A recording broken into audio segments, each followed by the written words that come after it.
जिस प्रकार से अगर आज अब हम देख रहे हैं कि हिजाब का मामला कर्नाटक से होकर के महाराष्ट्र, उत्तर प्रदेश, मध्य प्रदेश हर जगह बहुत तेजी से फैल रहा है। कल मालेगांव में बहुत सारे लोगों ने, कम से कम संख्या उनकी 10,000 के आसपास मुस्लिम महिलाओं ने स्ट्राइक किया और उन्होंने हिजाब डे मनाने का प्रावधान रखा है। हाईकोर्ट ने अपने अंतरिम आदेश में यह कह दिया है कि किसी को भी कॉलेज परिसर में धार्मिक प्रधानों को पहन के जाने की अनुमति नहीं मिलेगी। लेकिन सुप्रीम कोर्ट में जाने के बाद सुप्रीम कोर्ट ने अभी सुनवाई के लिए मना कर दिया है।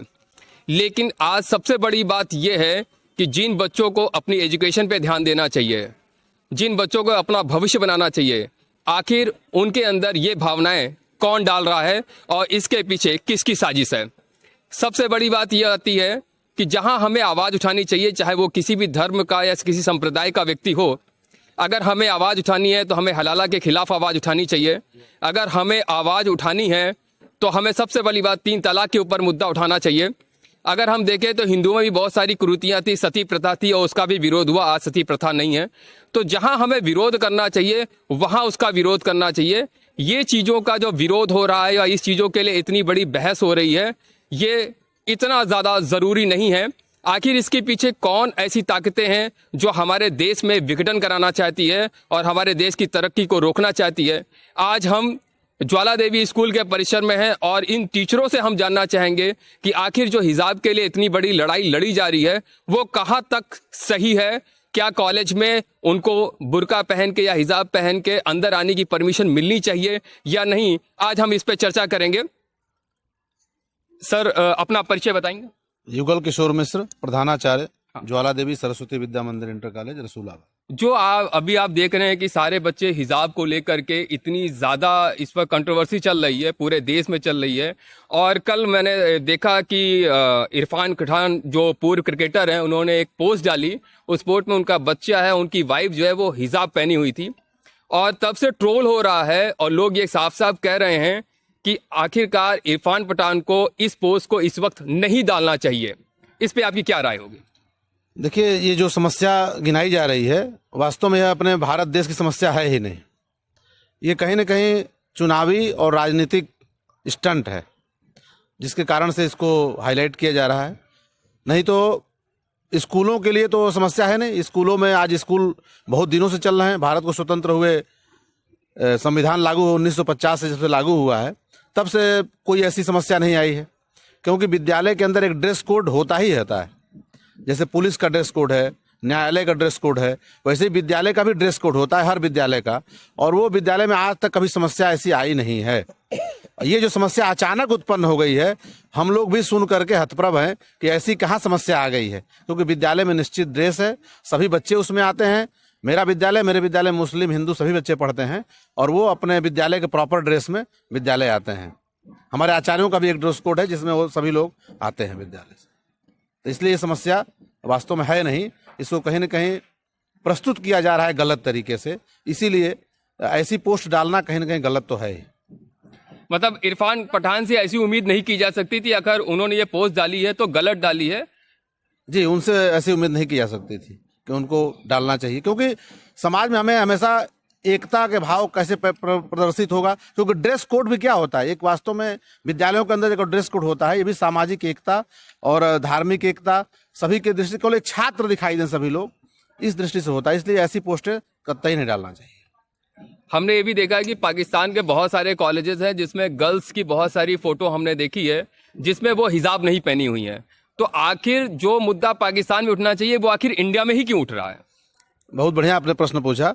पाकिस्तान तो दूर छोड़ दीजिए, अभी जो तत्कालिक जो मामला है उस महिला का भी विद्यालय के अंदर उन्होंने हिजाब पहनने के लिए अनुमति मांगी, लेकिन उनके ऐसे कई फोटोज हैं कि जो अभी वायरल हुए। अभी हम लोग तो उनको जानते भी नहीं थे, लेकिन अभी जो फोटोज आई हैं वो भी ओपनली आई हैं। जबकि हिजाब तो वास्तव में घर से बाहर निकलते समय पहनना ही चाहिए इनको, इनके हिसाब से, शरीयत के हिसाब से।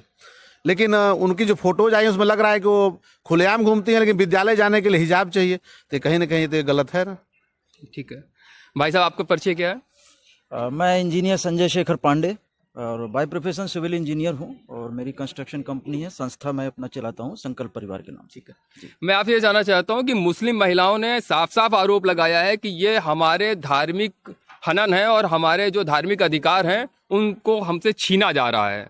इस पे आप क्या कहना चाहेंगे कि आखिर हमारी जो भारत है, हम वसुधा कुटुंबकम की भावना रखते हैं, सभी संप्रदाय के लोग हमारे यहाँ रहते हैं, शायद ऐसा किसी कंट्री में नहीं है, तो इस आरोप को आप कहाँ तक कहेंगे कि ये सही है? नहीं, मेरी नज़र में ये आरोप बिल्कुल निराधार है, क्योंकि जो धर्म होता है और धर्म और अनुशासन दोनों बिल्कुल अलग अलग चीज़ें हैं। जहाँ पर हम पढ़ रहे हैं, जो शिक्षा संस्थान है, चाहे कोई भी संस्थान है, जैसा कि मिश्रा जी ने बताया कि हर चीज़ का हर जगह का एक अपना ड्रेस होता है। क्योंकि आप अगर पुलिस वाले को ऐसे देखेंगे तो पुलिस वाला नहीं दिखेगा, रात में अगर उसको 12 बजे कोई रोकेगा तो आप नहीं रोकेंगे, लेकिन उसके ड्रेस से आप रोक देंगे। तो कारण ये है कि जहाँ भी आप जो ड्रेस कोड है वो ड्रेस कोड निभाना चाहिए, वो करना चाहिए, वहाँ से अनुशासन होता है, अनुशासन पता चलता है। क्योंकि संस्थान में अगर आपका अनुशासन नहीं रहेगा तो संस्थान चलने वाला नहीं है। आपने बहुत सही कहा है। अगर हम इस चीज को देखें तो बार बार हम इस चीज को देखते हैं और समझते हैं कि आखिरकार इस मामले को इतना तूल क्यों दिया जा रहा है और इसके पीछे कौन सी ताकतें हैं, ये हम जानना चाहेंगे। सर, आप यहाँ क्या पढ़ाते हैं? जी, मैं संदीप मिश्रा, ज्वाला देवी सुस्ती विद्या मंदिर इंटर कॉलेज गंगापुरी प्रयागराज का सामाजिक विज्ञान का अध्यापक हूँ। चूंकि यह मामला सीधा समाज से संबंधित है, इस नाते मैं नहीं सर, समाज से संबंधित नहीं है सर। एक्चुअल में इस मामले को इतना तूल क्यों दिया जा रहा है, इसमें कुछ राजनीति पार्टियां हो सकता है इसका फायदा उठाना चाह रही है, क्योंकि बच्चों के अंदर इतनी हिंसक प्रवृत्ति का आना ही हमारे देश के विनाश का कारण है। तो क्या आप एक शिक्षक होने के नाते ये चाहते हैं कि बच्चे इस तरह की हिंसक प्रवृत्ति करें? मैं कतई नहीं चाहूँगा, और देश का कोई भी प्रबुद्ध नागरिक है, जिम्मेदार नागरिक है, तो उसके बारे में कभी ऐसी सहमति नहीं प्रकट करेगा। हमारा ये कहना है कि जो धर्म है, इसको संविधान हमारी गारंटी देता है कि हमारी वाक और अभिव्यक्ति स्वतंत्रता, धर्म की स्वतंत्रता मिली हुई है। लेकिन भारत नई करवट ले रहा है, विकास की ओर आगे बढ़ रहा है, और उसमें ऐसे मामलों का तुल जाना, ऐसे मामलों का आगे आना वास्तव में हमको, हमारे विकास को कहीं न कहीं से प्रभावित कर रहा है। तो मैं तो ये चाहता हूँ कि जिस तरह से भारत नया करवट ले रहा है, उसमें युवाओं को एक नए अनुशासन के साथ आगे बढ़ने के लिए सीख देनी चाहिए। और इसका सबसे सर्वोत्तम संस्थान शिक्षा का संस्थान होता है, विद्यालय होता है। विद्यालय में हिजाब की मांग करना ये कतई मैं समझता हूँ ठीक नहीं है। जो यूनिफॉर्मिटी है, बच्चों में एकरूपता है, और हमारी जो नई पीढ़ी है उन सब में ऐसे भाव और विचार आए कि वो देश को आगे ले आना चाह रहे हैं। जो धर्म हमारा है वो नितांत निजी मामला है, और हम उसको अपने घर में करें, अपने मंदिरों, मस्जिदों में, गुरुद्वारों में जाकर उसके बारे में प्रार्थना करें। लेकिन शिक्षा ऐसी होनी चाहिए जो प्रत्येक देश के लिए, हमारे देश के लिए विशेषकर अपने देश के बारे में बात करें तो देश को आगे बढ़ाने वाली हो और नई सोच हो, प्रगतिवादी सोच हो। लेकिन इसकी आड़ में जो गलत फायदे ले जा रहे हैं वो कतई नहीं होने चाहिए। राजनीतिक पार्टियां अपने जो इस पे रोटियां सेक रही हैं, ये पूरी तरह से गड़बड़ है, ये नहीं होना चाहिए। नहीं, आपको क्या लगता है कि जो हिंदू लड़के भी जो राम का शॉल पहन के जा रहे हैं, क्या उसकी भी परमिशन होनी चाहिए? मैं कह रहा हूं कि विद्यालय प्रवेश, जब आप प्रवेश करेंगे तो उसमें सबसे बड़ा धर्म आपका विद्यार्थी का धर्म होना चाहिए। उसमें किसी इस्लाम का या हिंदू की बात नहीं होनी चाहिए। कई ऐसे देश हैं जो आतंकवादी घटनाओं के नाते या कई समस्याओं के नाते उन्होंने कहा कि ये साफा, पगड़ी या हिजाब या बुर्का सुरक्षा की दृष्टि से और अपने देश में एकता की भावना को बढ़ावा देने के लिए, ये कतई नहीं होना चाहिए। ठीक है, यहाँ पे हमारे कुछ महिलाएं भी टीचर हैं, और मैं आपका नाम जानना चाहूंगा। क्या? मेरा नाम पायल जायसवाल है। आप क्या पढ़ाती हैं यहाँ पे? यहाँ पे नर्सरी सेक्शन देखते हैं। ठीक है, आपको लगता है जिस हिसाब से हिजाब को लेकर इतनी फाइट की जा रही है, उस हिसाब से इनको हलाला या 3 तलाक के खिलाफ इतनी फाइट करनी चाहिए थी? नहीं सर, ऐसा नहीं लगता, क्योंकि अगर स्कूल का मैटर है तो इसमें हम अमीरी, गरीबी और या हिजाब को लेके ऐसा मैटर नहीं उठाना चाहिए, क्योंकि यहाँ बच्चे एक समान दिखे इसलिए हम ड्रेस बनाते हैं। ठीक है, तो ये तो एकदम गलत है कि हिजाब अगर ऐसा है तो फिर उन्हें हर जगह इसको फॉलो करना चाहिए। नहीं, आपको लगता है जिस हिसाब से हिजाब के लिए एकजुटता हो रही है, उस हिसाब के लिए हलाला और 3 तलाक जैसे मुद्दों पे मुस्लिम महिलाओं को एकजुट होना चाहिए था? हाँ, उसमें होना चाहिए था, लेकिन ये हिजाब तो एकदम से गलत एक्शन लिया जा रहा है इस समय। और इस समय जो कोरोना पीरियड में लोगों की सोच इतनी चेंज हुई है, और इसको लेके फिर अपनी सोच को लड़कियां कहां से कहां ले जा रही है, गलत है एकदम से हमारे लिए तो। अच्छा, मतलब आप लगते हैं कि अभी कुछ प्रावधान में कुछ मुस्लिम महिलाओं ने ये आरोप लगाया है कि जो हिंदू लड़कियां जिनकी शादी हो जाती है वो कॉलेज परिचय में प्रवेश करती है तो मंगलसूत्र और मांग में और चूड़ियां पहन के आती हैं, तो इनके लिए उन्हें परमिशन क्यों दी जा रही है? सर ये तो उनका अपना खुद का है, लेकिन क्या आप जैसे वो आती हैं तो उनके लिए हमें भी तो मना नहीं किया जाता, हम उनके भी सारे 30 त्योहार मनाते हैं। ऐसा तो नहीं कि हम अपने नहीं, बात उसकी नहीं हो रही है। वो ये कह रहे हैं कि वो मंगलसूत्र, चूड़िया या सिंदूर पहन के कॉलेज परिसर में क्यों घुसती हैं, वो भी उनका धार्मिक प्रतीक है। वो कह रहे हैं हिजाब भी हमारा धार्मिक है, इसलिए हम इसको पहन के आएंगे। इसके लिए तो हम फिर नहीं बोल पाएंगे सर। अच्छा, इसके लिए आप कुछ नहीं कह पाएंगे। आप क्या नाम किया है? मैं रोली मालविया, ज्वाला देवी सरस्वती इंटर कॉलेज में म्यूजिक की टीचर हूँ। मेरे ख्याल से ये विद्यालय में ऐसा कोई नियम नहीं होना चाहिए कि हिजाब पहन के आना है। और ये जो है ड्रेस पहनना, ये बनना अपनी संस्कृति है, वो अपनी संस्कृति को आप चाहे जैसे वो कर सकते हैं, कोई बाध्यता नहीं होनी चाहिए कि हाँ विद्यालय नहीं, में। तो वो यही कह रहे हैं कि जब हिंदू महिलाएं मंगलसूत्र या सिंदूर लगा के आ सकती हैं स्कूल के परिसर में, तो बोलती है हिजाब भी हमारे ही धर्म में आता है, इसलिए हम पहन के जाएंगे। इस पे आप क्या कहना चाहेंगे? अगर उनकी इच्छा है तो पहन के आ सकती हैं, उसमें कोई जोर दबाव नहीं है, जबरदस्ती नहीं। भाई उनका संस्कार है, उनका धर्म है, वो उसको दिखाना चाहती है। जैसे हमारा हिंदू धर्म है, कहीं पे पर्दा हिंदू ही महिलाएं करती हैं, कहीं नहीं करती हैं, कोई दबाव नहीं है। अब अब आजकल की जो चल रही है उसमें कोई ऐसे पर्दे की कोई वो नहीं है, जरूरत नहीं है। बट सर इतने साल के बाद उनको यही टाइम क्यों याद आया इसके लिए एक्शन उठाने के लिए? नहीं, मुद्दा ही अभी हुआ। उनको एक्चुअल में बात चुनाव की नहीं है, बात 6 लड़कियां UDP के कॉलेज में जाती हैं और उनका सरकारी जो विद्यालय होता है उनको हिजाब पहन के अंदर प्रवेश वर्जित कर देता है, क्योंकि वो चाहते हैं कि आप अपने यूनिफॉर्म में आए। ठीक है, मैं इधर आना चाहूंगा और प्रिंसिपल साहब से एक चीज पूछना चाहूंगा कि सर मुझे सिर्फ इतना बता दीजिए कि उनका ये भी कहना है कि अगर हिजाब हमारा धार्मिक उसमें आता है, पहनावे में आता है और हमें रोका जा रहा है, लेकिन जब हिंदू लड़कियां मंगलसूत्र और सिंदूर और चूड़ियां पहन के कॉलेज आ सकती हैं, तो हम हिजाब पहन के कॉलेज क्यों नहीं जा सकते? ये सबसे बड़ा सवाल उन्होंने पूछा है। अगर ये ड्रेस कोड में लागू है कि चूड़ियाँ पहन के नहीं आ सकती हैं या बिंदी लगा के नहीं आ सकती हैं, तो ये होता है। अभी कुछ दिनों पहले CBSE के द्वारा परीक्षा कराई गई थी, तो जिसके अंतर्गत क्या था कि क्लिप लगा के नहीं आना है, चूड़ी पहन के नहीं आना है, तो उसको निकलवा दिया गया। तो अगर ड्रेस कोड में लागू है कि नहीं पहन के आना है तो नहीं पहन के आएंगी, विद्यालय प्रशासन तो वही करेगा। लेकिन अगर ऐसा कोई रोक नहीं, क्योंकि वो कपड़ा है, ड्रेस कोड में तो भाई ड्रेस की बात हो रही है ना, कि ड्रेस कोड कैसा होना चाहिए, हमको क्या पहन के आना चाहिए। तो उसमें अगर वो मना है तो मना है, नहीं मना है तब तो पहन के आ सकती है। अगर हिजाब के बारे में दिया है कि वो ड्रेस कोड उनका होना चाहिए, मुंह खुला होना चाहिए, वहां तो इसकी बात आई है ना, मास्क लगा के आना है तो मास्क लगा के आएंगे। मतलब आपका कहने का मतलब है कि मुस्लिम लड़कियों के जो धार्मिक अनुबंधन है या जो धार्मिक उनकी चीजें हैं, उनका आपका कोई भी विरोध नहीं है? नहीं, उनका हमको कोई विरोध रहेगा, वो तो उनके व्यक्तिगत मामला है। लेकिन विद्यालय के बाहर वो कुछ भी कर सकते हैं, कहीं भी पहन के जा सकते हैं, नमाज पढ़ें, कुछ भी करें। लेकिन विद्यालय का जो ग्राउंड है उसमें प्रवेश करने के समय में जो विद्यालय के नियम और कानून है, ये विश्वविद्यालय का भी हो सकता है, यूनिवर्सिटी का, किसी का भी हो सकता है, जो नियम कानून होता है उसका हमको पालन करना ही पड़ेगा। और अगर नहीं पालन करते हैं तो फिर हम व्यक्तिगत स्वतंत्रता पा जाते हैं, तो उससे कहीं ना कहीं देश हमारा विखंडित होगा। फिर संजय जी, मैं आपसे चाहूंगा कि आखिरकार शिक्षा संस्थान को धार्मिक अखाड़ा क्यों बनाया जा रहा है, और ये कौन लोग चाह रहे हैं कि शिक्षा संस्थान को धार्मिक अखाड़ा बना दिया जाए? क्योंकि शिक्षा संस्थान ही ऐसा है कि वहीं से युवा जो होता है वो पढ़ लिख करके आगे निकलता है और हमारे देश का भविष्य बनता है। लेकिन अगर शिक्षा संस्थान को ही धार्मिक अखाड़ा बना दिया जाएगा तो हमारे देश का भविष्य तो अधर में चला जाएगा। तो आपको क्या लगता है कि ऐसी कौन सी सियासी ताकतें हैं जो शिक्षा संस्थान को भी अब छोड़ना नहीं चाहती हैं? बहुत अच्छा सवाल किया अविनाश जी आपने। शिक्षा संस्थान को धार्मिक अखाड़ा अगर आप बनाएंगे तो आपका समाज टूटेगा, परिवार टूटेगा, और जब ये सब टूटेंगे तो निश्चित रूप से देश टूटेगा। तो ये जो कुछ देश विरोधी ताकतें हैं, निश्चित रूप से हमारी कई राजनीतिक पार्टियां देश विरोधी ताकतों में से शामिल होती हैं। तो ये चीजें उन लोगों की सोची समझी चाल है बिल्कुल।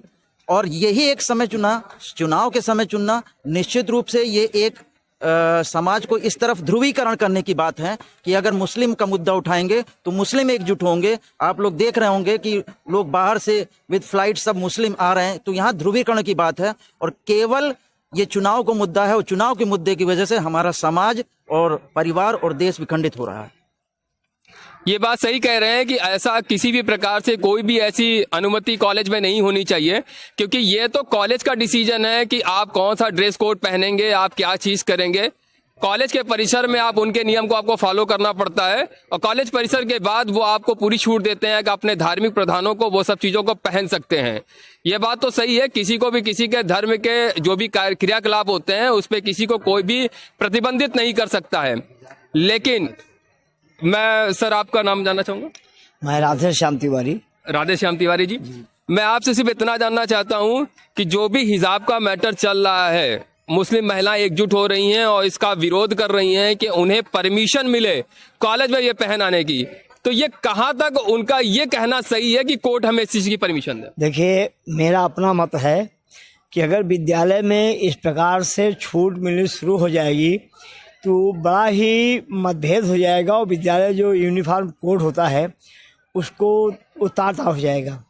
तब तो ये स्थिति हो जाए कि कोई बहुत बड़े अफसर का बेटा है, बहुत गरीब का बेटा है, बड़ा मतभेद होगा, एक दूसरे से बच्चे हे दृष्टि से देखेंगे और सारी व्यवस्था चरमरा जाएगी।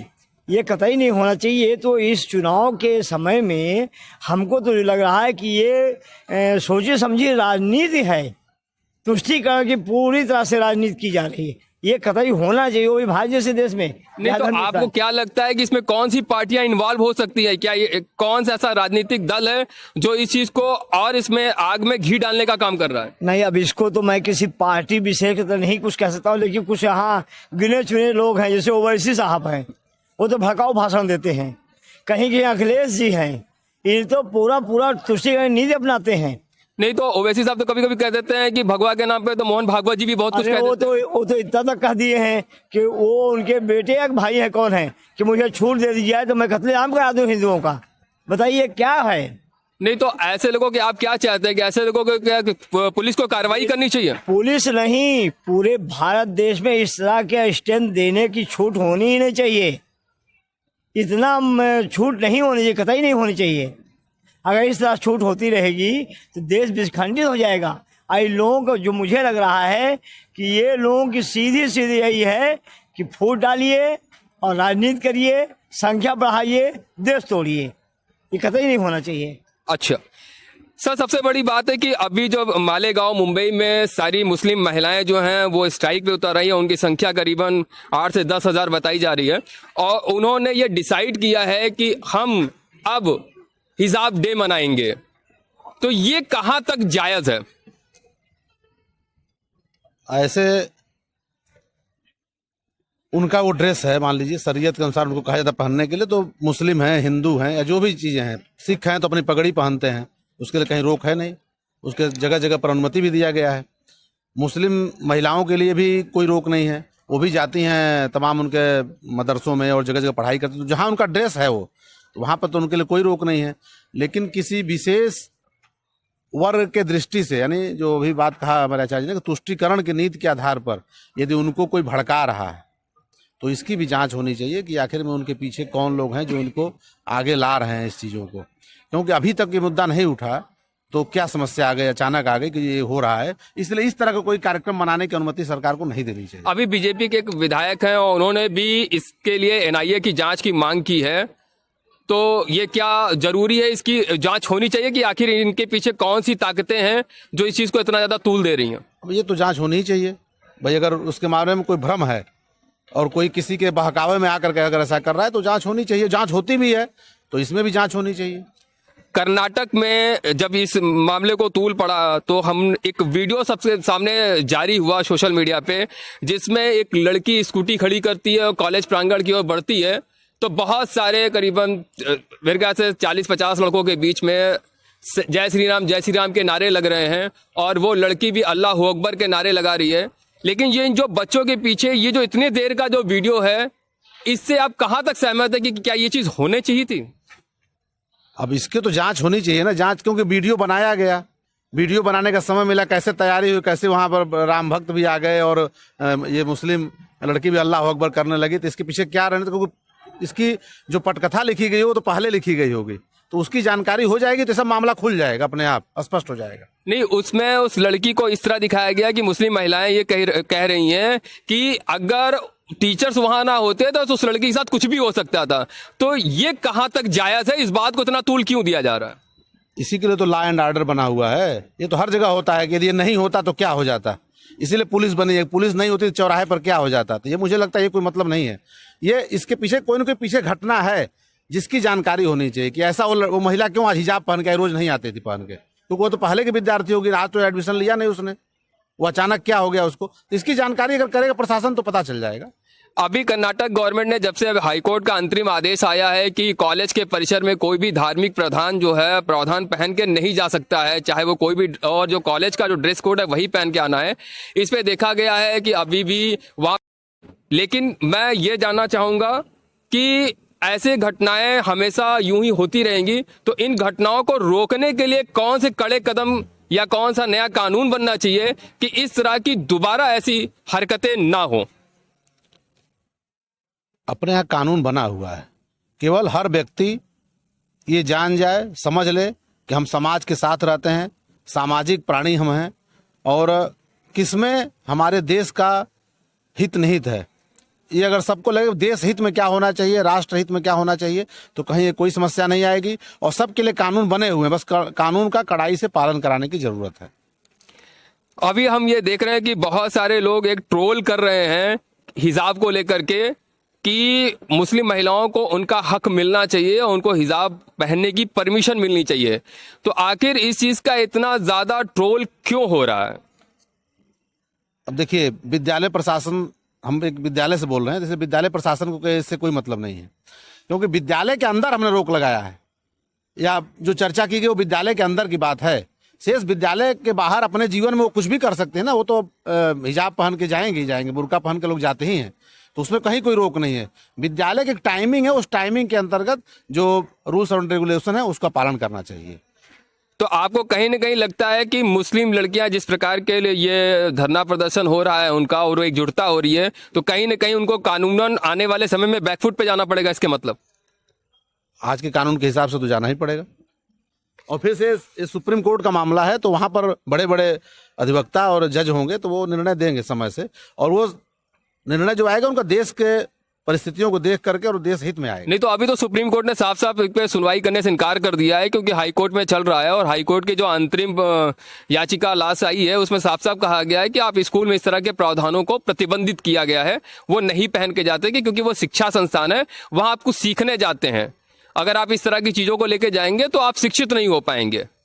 तो इसके बारे में आपको क्या कहना है? यही तो मैं बता रहा हूँ कि विद्यालय के अंदर इन सब भावनाओं को दूर करके आना पड़ता है हमें। विद्यालय के अंदर हम विद्यार्थी हैं, हम अपने कोर्स, अपनी किताबें, अपने गुरुजनों की बातों को सीखने के लिए आते हैं, इसलिए हमको वहाँ पर एक समानता चाहिए था।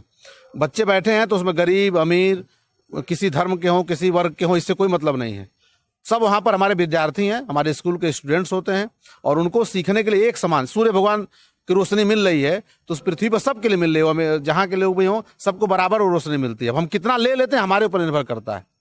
आप बहुत सही कह रहे हैं। अगर मैं इस चीज को देखूं तो सबसे बड़ी बात ये कही जाती है कि आखिर आज के युवा इतनी छोटी छोटी बातों को लेके इतना गुस्सा कैसे जाहिर करते हैं, और वो इस तरह की उग्र हरकतें कैसे कर लेते हैं। किसी के धर्म में इस तरह का क्रोधित होना या कट्टरवादिता नहीं सिखाया जाता है। अगर हम मुस्लिम प्रावधान में बात करें तो मोहम्मद साहब का नाम आता है, और मोहम्मद साहब के ऊपर कहा जाता है कि पहले कलम ने लिखा ला इलाहा इल्लल्लाह, बाद में मोहम्मद रसूलुल्लाह। तो कनीजों ने कनारा न किया, लाख चाहने पर तेरी रहमत ने कवारा न किया। तो सभी से मोती और मोती से नगीना निकला, इससे बढ़कर मोहम्मद का पसीना निकला। मोहम्मद साहब ने कभी इस चीज को बहुत ज्यादा बढ़ा चढ़ा के तूल देने के लिए कभी भी नहीं कहा गया है। दूसरी बात, सबसे बड़ी बात आती है, अगर हम मुस्लिमों ये चीज बात करें तो मोहम्मद साहब जिस सड़क से गुजरते थे उनके ऊपर एक महिला कूड़ा फेंक देती थी, लेकिन कभी ने उसका विरोध नहीं किया, ना उससे कुछ कहा। एक दिन वो जब कूड़ा नहीं फेंकी तो वो जब देखने गए तो महिला बीमार थी, और उन्होंने उसकी सेवा सत्कार किया, वो ठीक हुई, तो उस महिला को बाद में पश्चाताप हुआ।